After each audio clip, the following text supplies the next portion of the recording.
नमस्ते प्यारे दोस्तों। टारगेट कॉम्पिटिटिव एग्जाम के इस ऑडियो सेशन में मैं आपका स्वागत करता हूं। आज फर्स्ट बात करेंगे हम राजीव गांधी खेल रत्न पुरस्कार के बारे में। तो राजीव गांधी खेल रत्न पुरस्कार को 2021 में ये पुरस्कार का नाम बदलकर अब से उसे ध्यानचंद खेल रत्न पुरस्कार नाम से जाना जाएगा। ध्यानचंद या मेजर ध्यानचंद की बात आती है तो ये फील्ड हॉकी के खिलाड़ी थे। 1926 से लेकर 1949 तक अंतर्राष्ट्रीय हॉकी उन्होंने खेली थी। 1928, 1932 और 1936 की जो हॉकी के ओलंपिक के सामने हुए थे, उन्होंने इस भारत को जो स्वर्ण पदक मिला था उसकी उनकी मेजर ध्यानचंद की भूमिका बहुत अहम रही थी।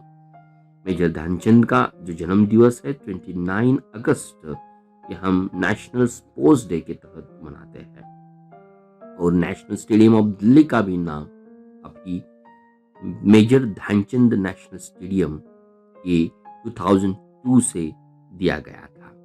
मेजर ध्यानचंद खेल रत्न पुरस्कार जो पूर्व राजीव गांधी खेल रत्न पुरस्कार था, उसकी स्थापना 1999-1992 में की गई थी और इस पुरस्कार को सबसे पहले हासिल किया था हमारे शतरंज के खिलाड़ी विश्वनाथ आनंद ने और अभिनव बिंद्रा इस पुरस्कार को सबसे कम उम्र में प्राप्त करने वाले थे। ये पुरस्कार मिनिस्ट्री ऑफ यूथ अफेयर्स और स्पोर्ट द्वारा दिया जाता है। नेक्स्ट हस्ती चर्चा में है धृति बैनर्जी। धृति बैनर्जी इसलिए चर्चा में है कि जो कैबिनेट कमेटी CCA, जिसे हम कैबिनेट कमेटी ऑफ अपॉइंटमेंट कहते हैं, उन्होंने धृति बैनर्जी को first women chief of zoological survey of India के तहत नियुक्त किया है, जिसे हम ZSI कहते हैं। ZSI का मतलब होता है जूलॉजिकल सर्वे ऑफ इंडिया। तो जूलॉजिकल सर्वे ऑफ इंडिया की फर्स्ट वुमेन चीफ के रूप में काम करेगी Dhriti Banerjee. Zoological survey of India की स्थापना 1 जुलाई 1916 में हुई थी कोलकाता में और ये zoological survey of India ministry of environment, forest और क्लाइमेट चेंज के अंतर्गत आता है। तो ये थी Dhriti Banerjee, chief of zoological survey of India के तहत काम करेगी। नेक्स्ट सुर्खियां आती है 7th नेशनल हैंडलूम डे। जो नेशनल हैंडलूम डे हम सेलिब्रेट करते हैं, जिसे हम राष्ट्रीय हथकरघा दिवस कहते हैं, तो ये 7 अगस्त को हर साल मिनिस्ट्री ऑफ टेक्सटाइल या कपड़ा मंत्रालय द्वारा हम उसे एक मनाते हैं। तो ये नेशनल हैंडलूम डे हथकरघा दिवस इसलिए मनाया जाता है कि during the time of the freedom struggle या स्वतंत्रता संग्राम के दरमियान स्वदेशी मूवमेंट को लॉन्च किया गया था 7 अगस्त 1905 को। एंड इसी आंदोलन से स्वदेशी उद्योगों और स्वदेशी भावना को प्रोत्साहित किया गया, जिसमें हथकरघा से जुड़े बुनकर भी ज्यादा मात्रा में शामिल हुए थे। तो ये हथकरघा के जो बुनकर है उनका जो कॉन्ट्रीब्यूशंस था हमारे स्वदेशी भावनाओं को प्रोत्साहित करने में, और आज भी 21st सेंचुरी में ये जो वीवर्स कम्युनिटी या हैंडलूम इंडस्ट्री है सोशल इकोनॉमिक डेवलपमेंट के लिए, एम्प्लॉयमेंट जनरेशन के लिए एक गौर तरीके से काम करती है। उनको कंट्रीब्यूशन को एक मानने के लिए, मनाने के लिए हर साल हम 7 अगस्त को ये दिन बनाते हैं और इस डे की शुरुआत, नेशनल हैंडलूम डे की शुरुआत 2015 में हमने स्टार्ट की गई थी। तो ये 7th नेशनल हैंडलूम डे के तहत तमिलनाडु के कंचीपुरम में DRC स्थापित किया जाएगा। DRC का मतलब होता है डिजाइन रिसोर्स सेंटर। तो 7 अगस्त 1905 को स्वतंत्रता संग्राम के टाइम जब स्वदेशी मूवमेंट की शुरुआत की गई थी, उसी दिन को याद करने के लिए हम 7 अगस्त नेशनल हैंडलूम डे सेलिब्रेट करते हैं।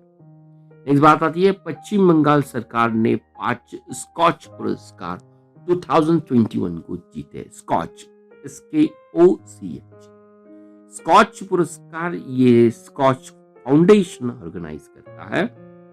मेन पर्पस ये स्मार्ट गवर्नेंस अवार्ड होता है, जो टॉप परफॉर्मिंग गवर्नमेंट ऑर्गेनाइजेशंस है और organisation very closely working with government, उनको ये स्कॉच फाउंडेशन द्वारा पुरस्कार दिए जाते हैं। तो पश्चिम बंगाल सरकार ने ये 5 स्कॉच पुरस्कार मोस्टली जो auto renewal certificate of enlistment of online system for urban areas है, at the same times rural area के लिए ई नतीकरण है, ऑनलाइन सिस्टम ऑफ रजिस्ट्रेशन के लिए, और West Bengal state electricity distribution company के लिए जो उन्होंने सस्टेनेबल परफॉर्मेंस दिया है IT ट्रांसफॉर्मेशन करके, उनके डे टू डे एडमिनिस्ट्रेशन को दिया जाता है।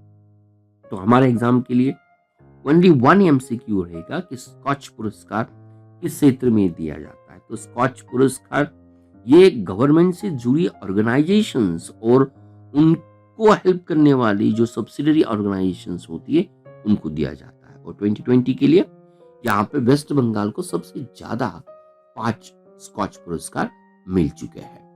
नेक्स्ट बात आती है, इंडियन रेलवेज लॉन्चेस रेल मदद। तो रेल मदद भारतीय रेलवे ने शुरुआत की है। भारतीय रेलवे का एक इनोवेटिव और हम कहेंगे इंटीग्रेटेड वन स्टॉप सॉल्यूशंस रहेगा, जिसकी मदद से ग्राहक शिकायत, पूछताछ, सुझाव और सहायता के लिए ये रेल मदद की होगी। इसलिए यहाँ पर जो भी भारतीय रेलवे की यात्रियां होंगे, उनकी जो शिकायत है, उनकी शीघ्र समाधान के लिए इधर ये वेब या ऐप या SMS या सोशल मीडिया या जो इंटीग्रेटेड और इनोवेटिव नंबर है 139 हेल्पलाइन नंबर है, इस तरह से उनकी शिकायतों की वो शीघ्र समाधान कर सकते हैं। तो रेल मदद का हेल्पलाइन नंबर है 139 और ये हेल्पलाइन नंबर पूछताछ और शिकायत करने के लिए यूज किया जाएगा और ये 12 भाषाओं में फिलहाल अवेलेबल है। भारतीय रेल मदद की शुरुआत की, अगर रेल मदद का न्यू शिकायत नंबर या पूछताछ नंबर जो है वो 139 है। नेक्स्ट बात आती है मेमोरेंडम ऑफ अंडरस्टैंडिंग, यहाँ पर हिमाचल प्रदेश की स्टेट हैंडीक्राफ्ट और हैंडलूम कारपोरेशन और फ्लिपकार्ट के बीच हुआ है। तो हिमाचल प्रदेश के जो मुख्यमंत्री है जिसे हम जयराम ठाकुर कहते हैं, इनके उपस्थिति में ये मेमोरेंडम ऑफ अंडरस्टैंडिंग जो हम कहेंगे कि समझौता ज्ञापन पर हस्ताक्षर किए गए थे, ये फ्लिपकार्ट 1 पॉइंट पे था और जो दूसरा पॉइंट था हिमाचल प्रदेश की जो हस्तशिल्प और हथकरघा निगम है उनके बीच।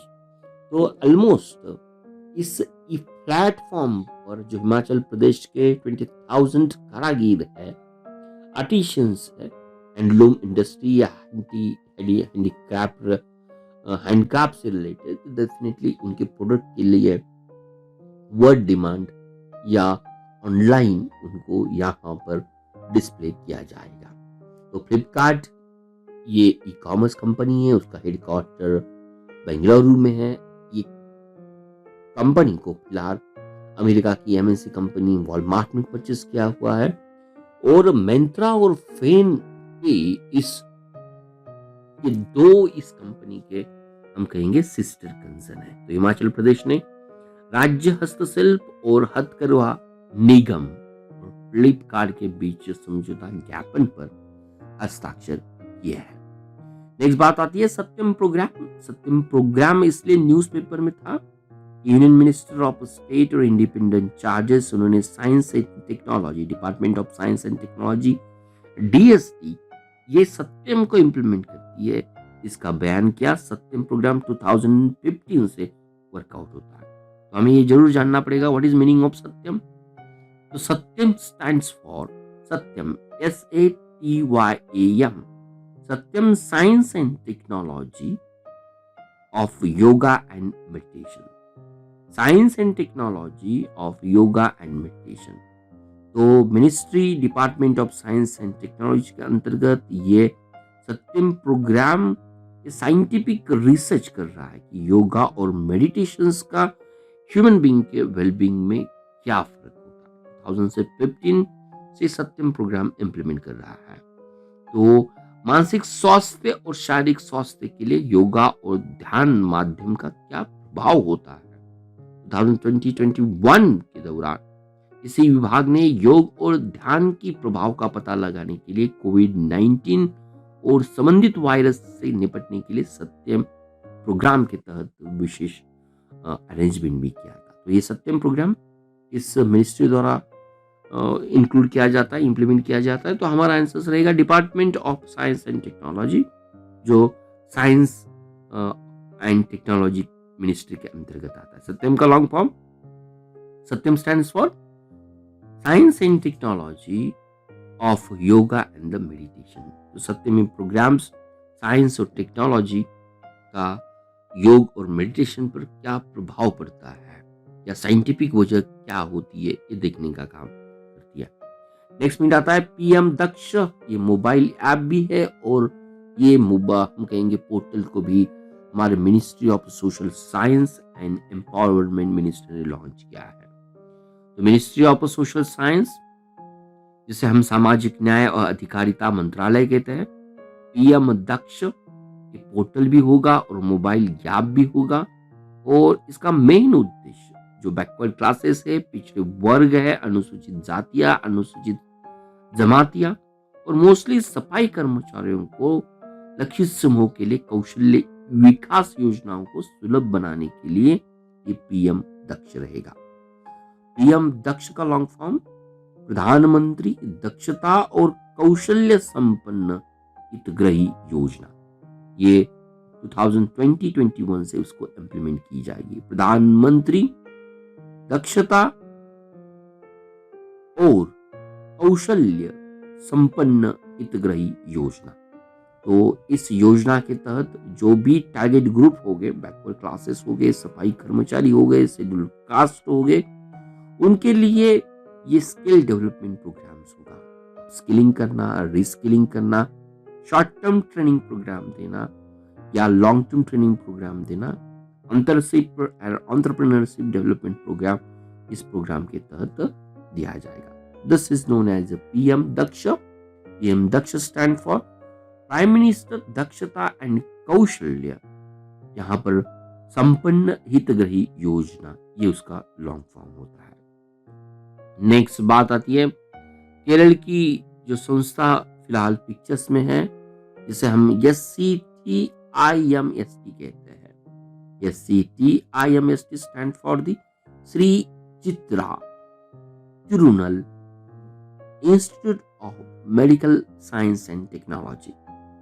Shri Chitra Tirunal institute of medical science and technology इसलिए पिक्चर्स में है।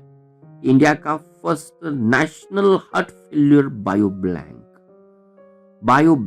NHFB, India's first national heart failure biobank is SCTIMST Sri Chitra Tirunal Institute of medical science and technology के अंतर्गत स्थापित किया जाएगा। तो ये institute national institute of heart या फेल्यूर, नेशनल हार्ट फेल्यूर जो बायोबैंक रहेगी, ब्लड सैंपल को कलेक्ट करना, बायोप्सी से कलेक्ट करना, कि क्लिनिकल डाटा को यहाँ पर एनालिसिस करना जो हार्ट फेल्यूर पेशेंट्स होते हैं। Maybe this data will going to the helpful to the future heart patient को। तो ये आती है हमारी इंडिया की first national heart failure biobank, जो Sri Chitra Tirunal institute of medical science and technology में स्थापित की जाएगी। This biobank will provide facilities for research and treatment of post-COVID heart failure को। जो भी केसेस ज़्यादा मात्रा में हमें रिपोर्ट मिले हैं, तो उनके रिसर्च और ट्रीटमेंट के लिए ये ज़रूर काम करेगी। और आज की लास्ट सुर्खियों में आता है पानी महा। पानी महा ये योजना किस स्टेट में या यूनियन टेरिटरी में लॉन्च की गई? उसका सही आंसर है पानी महा ये योजना लद्दाख। ये 1 मंथ लॉन्ग कैंपेनियन होगा। कैंपेनियन का मेन पर्पस जो जल जीवन मिशन है उसको इम्प्लीमेंट करने के लिए पानी महा योजना होगी।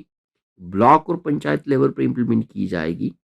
जो फर्स्ट 5 विलेज रहेंगे, इसमें पानी वाटर की क्वालिटी टेस्टिंग होगी, वाटर सप्लाई और पानी सभा, इन 3 मुद्दों पर 1 मंथ के लिए अधिकतर ध्यान दिया जाएगा लद्दाख यूनियन टेरिटरी में।